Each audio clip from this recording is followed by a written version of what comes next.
A show created by the fans, for the fans. We are your home for Ohio State football coverage all year long. The Scarlet and Gray Podcast, a Network 216 production. Live weekdays on the Network 216 YouTube channel. Send us all your questions and comments on Twitter at @VSG_podcast.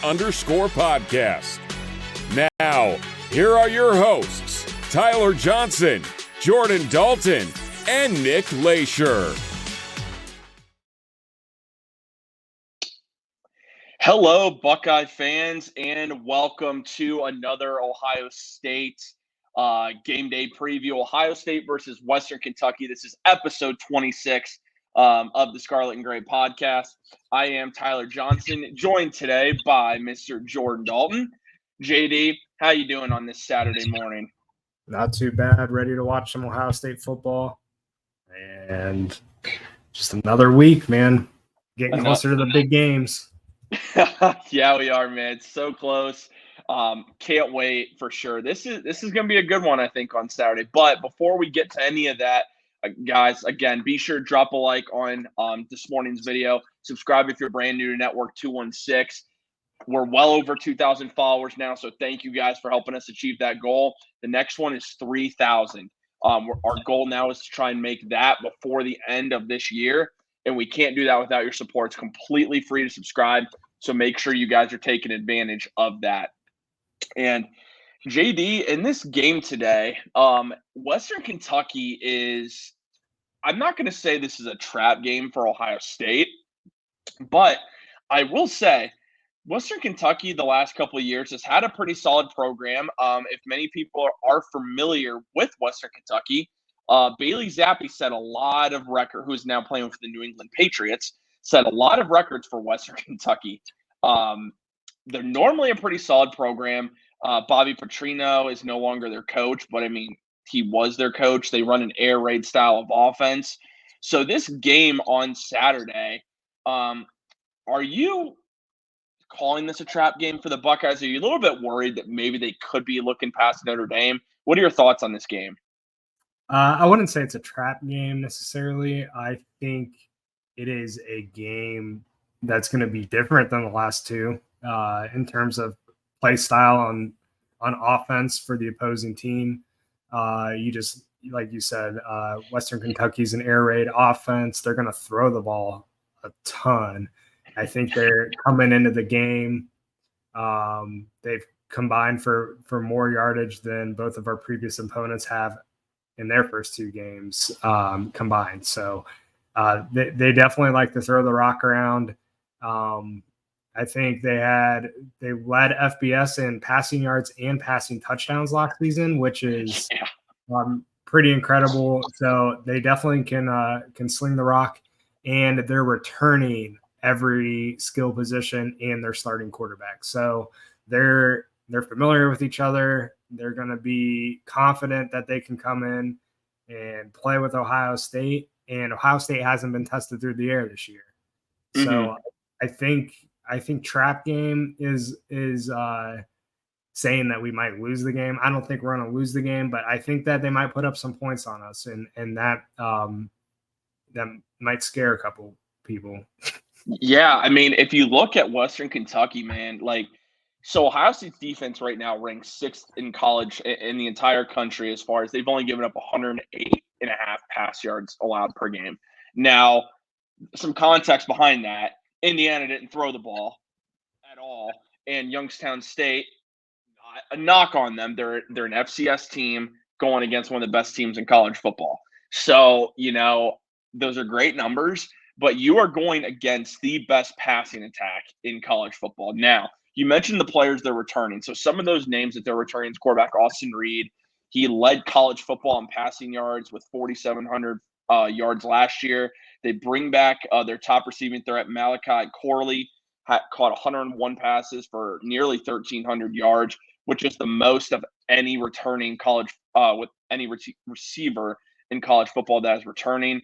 But he was actually injured in their season opener. He's expected to be back this week, but some other receivers that were really productive in his absence, Easton Messer was a redshirt freshman. He had 11 catches for 134 yards and a touchdown.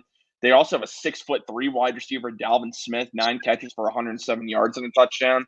And former Ohio State wide receiver, Lou Smith, had 8 catches for 88 yards and a touchdown. So they're really not going to run the ball a lot. Now, let me say this. They will run it from time to time because one thing about a good air raid offense, they mix in that run when you least expect it. But so far, they have 78. Their leading rusher has 78 yards rushing. So here's the question for you, JD. Denzel Burke, my apologies, has had a great start to the season. He has been arguably the best cornerback in the country so far to start the year. Are you a little bit worried about this Buckeye secondary that really has not been tested to this point going up against this type of passing attack? Because that's where this is really going to come down to on Saturday. Can the Buckeye secondary contend with this passing attack of Western Kentucky? Yeah, I wouldn't say I'm worried, but in the same token, we haven't been challenged, and we have a lot of questions in that secondary that Denzel Burke didn't have a fantastic year last year. He's looked really good to start this year, but like we've talked about, those first two opponents, they really didn't throw the ball a whole lot. And when they threw it his way, he was all over it. But I think they're going to get tested this week, and one way or another, we're either going to feel really good or we're going to be feeling really rough going into Notre Dame next week. So, this is exactly what this defense needed, though, as a warm-up game, so to speak. We've been able to stop the run, we've been able to stop the pass, but now we're gonna have a team that's gonna throw it, and they're gonna try to take shots down the sidelines. They're gonna try to throw it deep. I think Jim Knowles even said in his presser that this is a team that is gonna really test this Buckeyes defense in this secondary. So I think there's going to be a lot of questions answered this week for sure. Yeah, I think the secondary is the biggest question. I mean, if you look at it, the final 3 games of the year, the secondary gave up 331 yards per game. Now, it's been different so far this year, but I think it's really important to note because I personally think a lot of Buckeye fans are sleeping on Western Kentucky because, I mean, hey, it's Western Kentucky. Like, we should smoke them. This game shouldn't be close. I think they're a very underrated football team. They're consistently making a bowl game every year, and I know the qualifications for that are no longer really high for making a bowl game, but you still have to be pretty decent every year in order to do that, and they consistently are doing it. I mean, the numbers speak for themselves. I think the thing what it's going to come down to is outside of Denzel Burke, because I believe Denzel Burke has really improved, and I think he's going to prove that again on Saturday. Outside of him, who's going to step up? Because that's the biggest question now is who's going to play opposite of Denzel Burke consistently.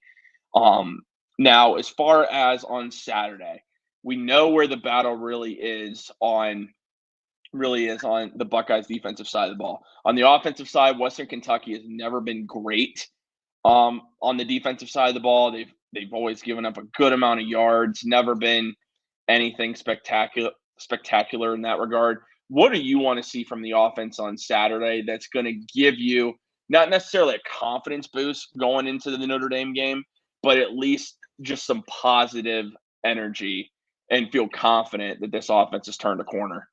Yeah, so first thing is we finally officially named our QB1 going forward. Ryan Day heard your rant last episode, and he decided the next day that he was going to name Kyle McCord the full-time starter. So the thing I want to see is just that consistency, him getting into a good rhythm, and it's something we've talked about the entire year. Like, we haven't seen it yet. Just him being able to go out there, play consecutive drives, put together some scoring drives, and then get off the field healthy and ready for the game. I think one of the big things that's been understated in the first 2 games was we were playing teams that were trying to run the clock out on us the entire game because they knew that if we had the ball less, then they stood a chance to win the game. So Indiana ran a lot.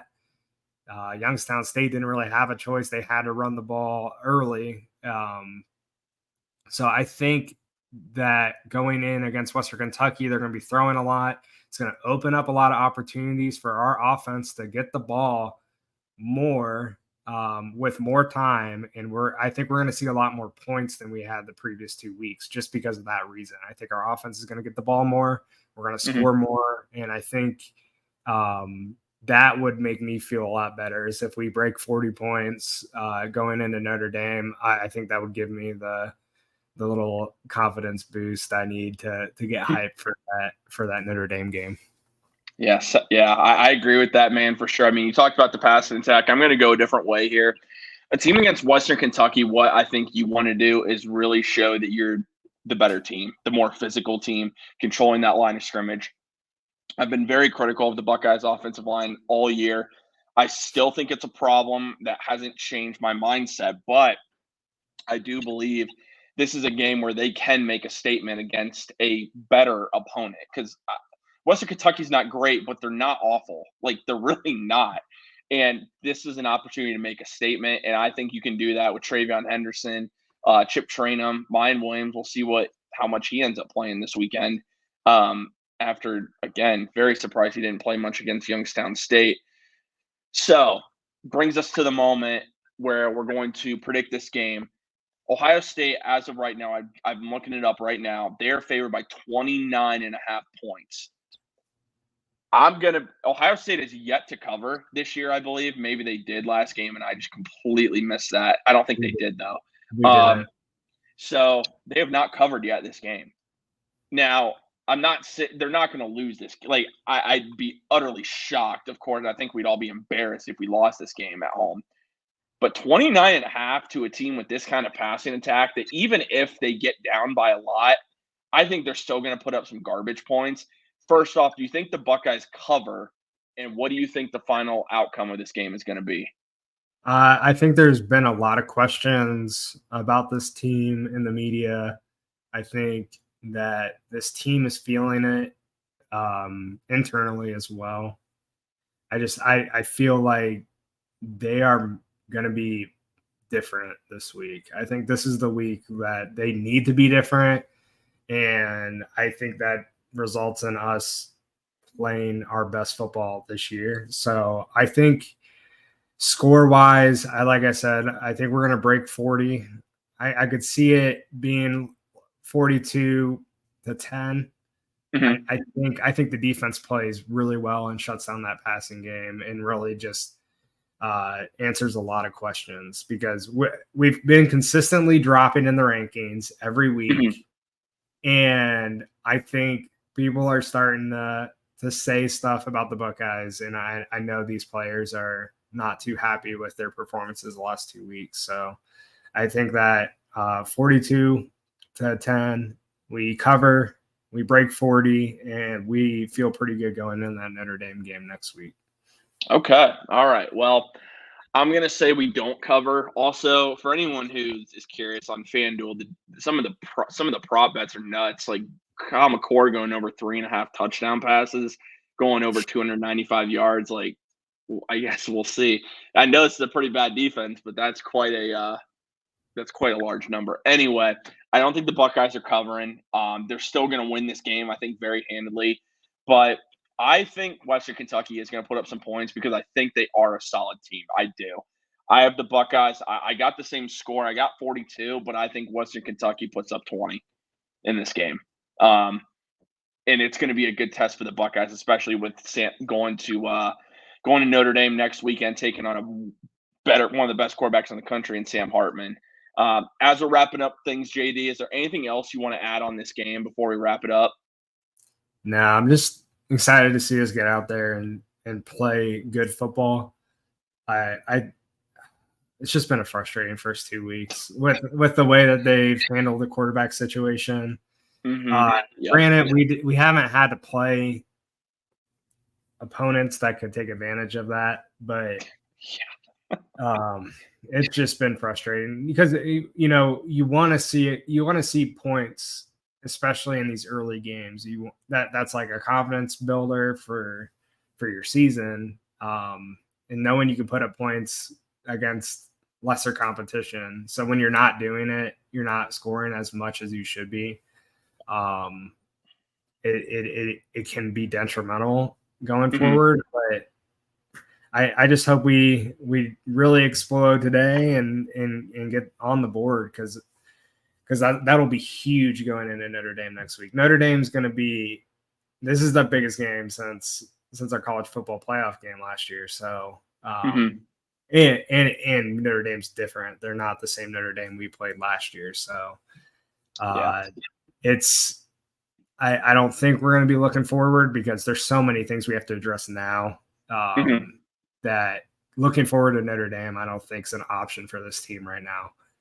I don't think there's any way anybody on that team could be feeling good with how we've performed the first 2 weeks. So I think we take care of business today, and I'm excited to see us really put our foot down. Yeah, man, right there with you. Keep in mind for anyone who might be a little bit worried about this game, Ryan Day's never lost at home to an unranked opponent. Actually, I believe since he's been the Buckeyes head coach, I don't think he's ever lost to an unranked opponent. So just something to keep in mind. But anyway, guys, be sure to drop a like on the video. Subscribe for brand new Network 216 on the road to reaching 3,000 subscribers. Reaching 3,000 subscribers here before. Did I just leave the? Is it 2,000? Huh? No, 2000? dude, my computer just really messed up. So I apologize there, guys. My computer screwed up on me, and I was like, for some reason, it froze on a second screen. Anyway, once again, we're on the road to 3,000 subscribers. Thank you guys for getting us to 2,000. We really appreciate that support. Anyway. Enjoy this Ohio State pregame episode going into Western Kentucky. This has been episode 26 of the Scarlet and Gray podcast. Can't wait to talk to you guys all again very soon. And as always, go Bucks. Thank you, Homage. You're always the best.